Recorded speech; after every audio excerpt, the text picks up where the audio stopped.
Friends, இன்றைக்கி வந்து கல்யாண வீட்டு சாம்பார் செய்ய போகிறோம். வாங்க எப்படி செய்யலான்னு பார்க்கலாம். இங்கே பாருங்கள், ஒரு டம்ளர் பாசி பருப்பு எடுத்து தண்ணி ஊற்றி ஊற வச்சுக்கலாம்.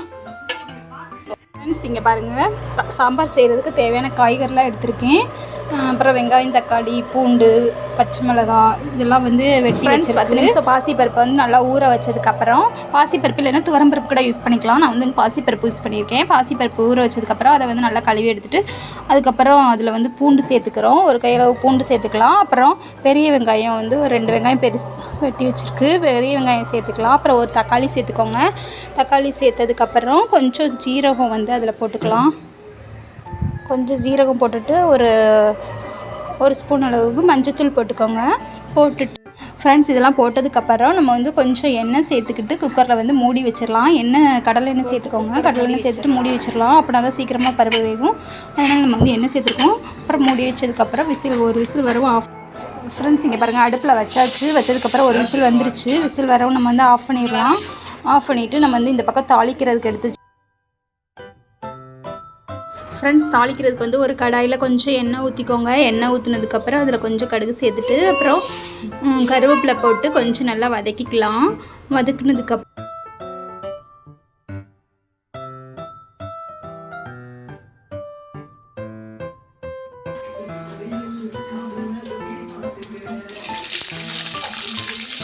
ஃப்ரெண்ட்ஸ், கருவேப்பிலை போட்டு நல்லா வதக்குனதுக்கப்புறம் ஒரு கையளவு சின்ன வெங்காயம் போட்டால் கொஞ்சம் சாம்பார் வந்து நல்லா டேஸ்ட் கொடுக்கும். அதனால் சின்ன வெங்காயம் ஒரு கையளவுக்கு வெட்டி போட்டிருக்கோம். போட்டு நல்லா வதக்கிக்கலாம். வதக்குனதுக்கப்புறம் நம்ம வந்து ஒரு தக்காளி வெட்டி வச்சுருக்கோம். அது கூட ஒரு தக்காளி சேர்த்துக்கலாம். ஒரு காரத்துக்கு வந்து ஒரு 4 பச்சை மிளகாய் வெட்டி போட்டுக்கலாம். ஃப்ரெண்ட்ஸ், பச்சை மிளகாய் சேர்த்து நல்லா வதக்கிக்கோங்க. ஃப்ரெண்ட்ஸ், அப்புறம் 2 வரமிளகா போட்டிருக்கேன். கொஞ்சம் காரத்துக்கு வரமிளகா போட்டு நல்லா வதக்கினதுக்கப்புறம் அது கூட நம்ம தக்காளி சேர்த்துக்கலாம். தக்காளி சேர்த்து நல்லா வதக்கிக்கலாம்.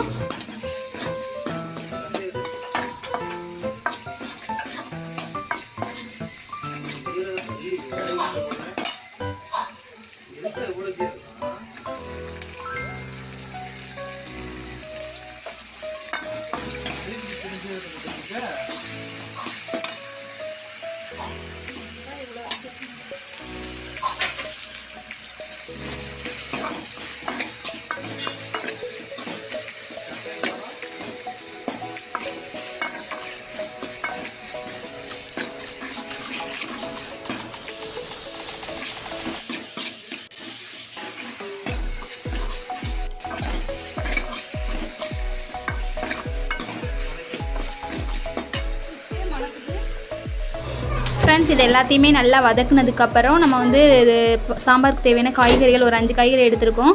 கேரட்டு, பீன்ஸு, முள்ளங்கி, கத்திரிக்காய், உருளைக்கிழங்கு, அப்புறம் முருங்கைக்காய் இதெல்லாம் சேர்த்து நல்லா வந்து முருங்கைக்காய் வேணால் சேர்த்துக்கலாம். முருங்கைக்காய் எல்லாம் போட்டால் நல்லா டேஸ்ட்டாக இருக்கும். எல்லாமே போட்டு அதே காய்கறிகள் எல்லாத்தையும் சேர்த்து நல்லா வதக்கி எடுத்துக்கோங்க. வதக்கி எடுத்ததுக்கப்புறம் நம்ம வந்து கொஞ்சம் நேரம் வதங்கட்டும். நல்லா வதங்கினாலும் கொஞ்சம் காயெல்லாம் சீக்கிரமாக வேகும். அதனால் நல்லா வதக்கி எடுத்துக்கோங்க. வதக்கி எடுத்ததுக்கப்புறம் நம்ம அதுக்கு தேவையான மசாலாலாம் சேர்த்துக்கலாம். ஃப்ரெண்ட்ஸ், இதெல்லாம் நல்லா வதக்கினதுக்கப்புறம் நம்ம வந்து மசாலாத்தூள் சேர்த்துக்கலாம். நான் வந்து என்ன எடுத்திருக்கேன்னா ஒரு ஸ்பூன் வந்து சாம்பார் தூள் பொடி எடுத்திருக்கேன். அப்புறம் 1.5 ஸ்பூன் குழம்பு மிளகாத்தூள் எடுத்திருக்கு. அப்புறம் மிளகாத்தூள் வந்து 1 ஸ்பூன் சேர்த்துக்கலாம்.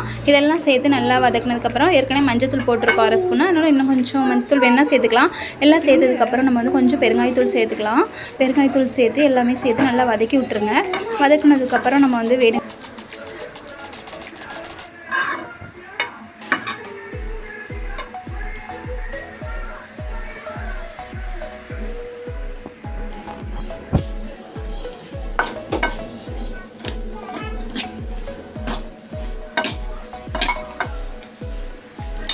தேவையான அளவு உப்பு சேர்த்துக்கோங்க. உப்பு சேர்த்ததுக்கப்புறம் வந்திருக்கோம்.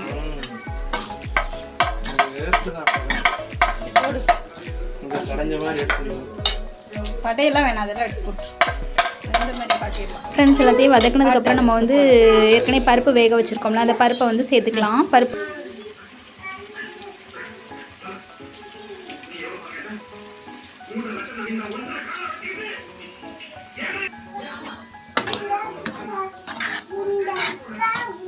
ஃப்ரெண்ட்ஸ், பருப்பெல்லாம் ஊற்றினதுக்கப்புறம் நம்ம வந்து அதுக்கு தேவையான அளவு காய் வேகிறதுக்கு கொஞ்சம் தண்ணி சேர்த்துக்கலாம். வேணுங்கிற அளவு தண்ணி சேர்த்துட்டு நம்ம வந்து அப்படியே கொஞ்சம் நேரம் அதை வந்து காயை வந்து வேக விட்டுறலாம்.